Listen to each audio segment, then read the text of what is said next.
The Faceless Man is a man who is down and out. He's depressed, and he wakes up one morning and his face has been transformed into a mirror.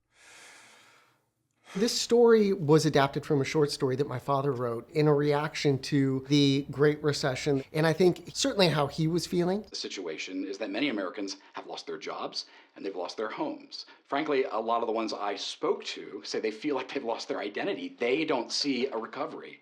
Instead, they must find a new purpose in today's world. Give me a break. I remember thinking that idea, a man searching for his lost identity, would resonate with a lot of people.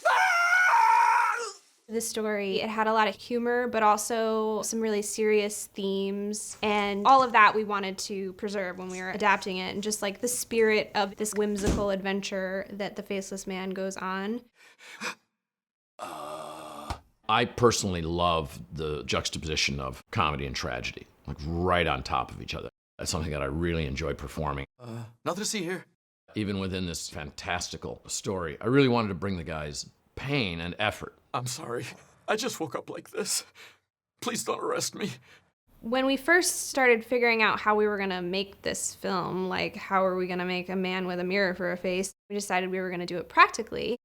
I wasn't quite sure what the ins and outs of that were going to be, and so it required a lot of testing just to make sure that the reflection aspect would work, and whether or not if we were going to get the desired effect, if it was going to show the camera, those kinds of things. It is weird because you do not change in size no matter how close I put the camera. Yes, it was a huge pain in the ass, but it looks so much better, and I'm glad that we did it that way. The next step was all about the fabrication of the mask. So we hired a company called Rogue Planet Laboratories, which is Ian Goodwin's shop, and worked with him to really develop the mask. We did a full life cast of Billy's face where they pour all the goop all over his head and make a mold, which we have like a perfect bust of Billy now in our living room. And then using that mold, he then sculpted the shape of what the mask was going to be with clay so that we could kind of get an idea of what it was going to look like. Then he molds it with silicone, and it's silicone, you know, it looks like skin, but it's really pale. So once they apply that to Billy's face, he then had to paint it. And so he airbrush paints it, blends it perfectly with Billy's skin.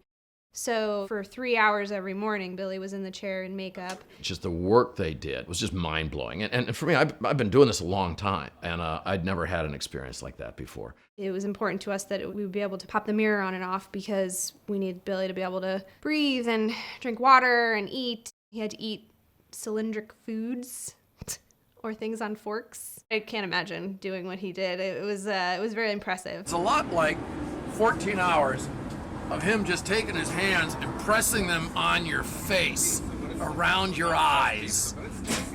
In 106, yeah, it's a lot like that for 14 hours. Except it's not as much fun. It's not as much fun. And action! A lot of different disciplines, a lot of different filmmaking techniques went into just making this short film. There are a couple of Easter egg digital shots in the film, but 98% of it even is all practical. While the practical aspects of it really work well in terms of a mirror, performance-wise and lighting-wise and everything else that come along with it became exponentially harder. Down, down. Okay, now to the right. So we had this fun thing on the set called the mirror game. Tilt up your chin. Yeah, closer, closer. Head down, head tilted left, tilt left, head up. With a mirror, we were working always with the tiniest degree of give or take. If Billy had turned his head just a half an inch to the left or a half inch to the right, it would have revealed 10 people standing in that corner. I was having to just over and over and over, I'd be, crazed, and then come and see a kid, and they'd go, no, you're off by a billionth of an inch. Okay, I gotta see a kid. Yeah, no, well, now you're off by a quarter of an inch. I will never have difficulty finding a footmark again in my life. Those are easy. Down a bit. This was, tricky.